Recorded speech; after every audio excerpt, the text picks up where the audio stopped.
Welcome to Pennsylvania in Focus. I'm Kristen Smith. This week, Democrats discussed a recent investigation that uncovered a lot of unknown data about how many inmates die in state custody. So, Anthony, tell us a little bit about what this report revealed. Yeah, so this is coming from some reporting that's been done by Penn Live reporters. Joshua Vaughn and Brittany Haler have been digging into basically trying to figure out how many people are dying in Pennsylvania's county jails and state prisons. The problem is records are very poor along these lines. There's state and federal laws that require tracking this sort of data, but there's not a lot of consequences for not actually doing it.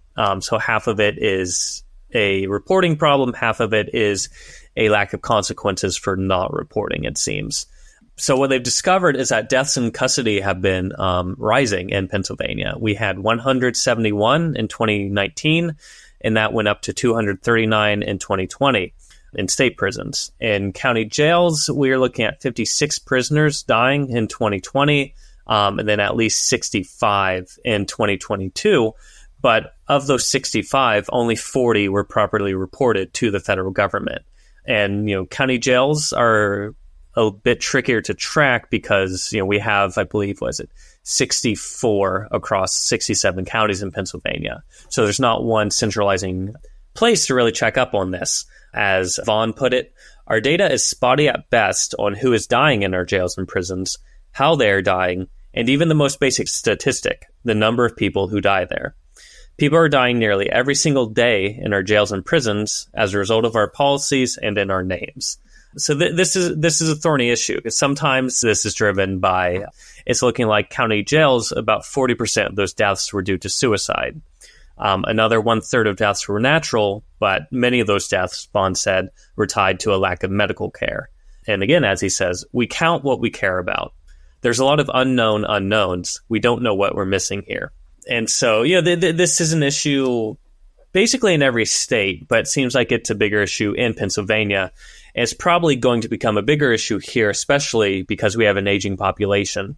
And so I think we'll probably be seeing more deaths tied to, a lack of medical care, deaths to terminal diseases and illnesses, things like that, even aside from that glaring issue of suicides in jails. And we heard from some experts who are arguing there needs to be some sort of statewide body that is overseeing deaths in prisons and basically reviewing custody conditions, looking over reports of deaths, looking over policies within state prisons and county jails to really get a handle on exactly what's going on here. So even though we have spotty data, the trends that are able to be plucked, I guess, from the amount of deaths that we have is suicides and medical conditions are leading the causes of death. But are there any statistics about people being murdered? Yeah, unfortunately, when we're looking, again, this data can be spotty, but at least Philadelphia, since, there's just more people there, there's more media attention, we have some more trustworthy things there. Pennsylvania Prison Society Executive Director Claire Shubik-Richards pointed out that since 2020, 7 people have been murdered in the custody of the Philadelphia jail. Put that in context, before 2020, there were no homicides for the previous 3 years, and if we go back 5 years, there is 1. Something is happening now that was not happening before. I think this, clearly there's some sort of COVID-related trends happening here, but at the same time, staffing is an issue. Philadelphia was one of 5 counties where staffing has been down 40% or more in recent years. The Prison Society sent out a survey and 36 counties responded. Of those 36, 17 were down 10% or more in staffing. So it seems like, there's some correlation here that staffing issues seem to show a bigger issue with prison deaths. A lack of staffing has all sorts of issues coming from that. And it seems like this is at least one thing we should be concerned about. I know you touched on possible remedies for this situation as suggested by lawmakers, but in your article you mentioned specific legislation, Senate Bill 996. So what would that do to help this situation? Yeah, so this would essentially bring on some reporting requirements with teeth. This was introduced by Amanda Capoletti, And her bill would basically require correctional facilities to report a death in custody within 30 days to the Attorney General. If they don't, they could face a misdemeanor and also non-compliance fines.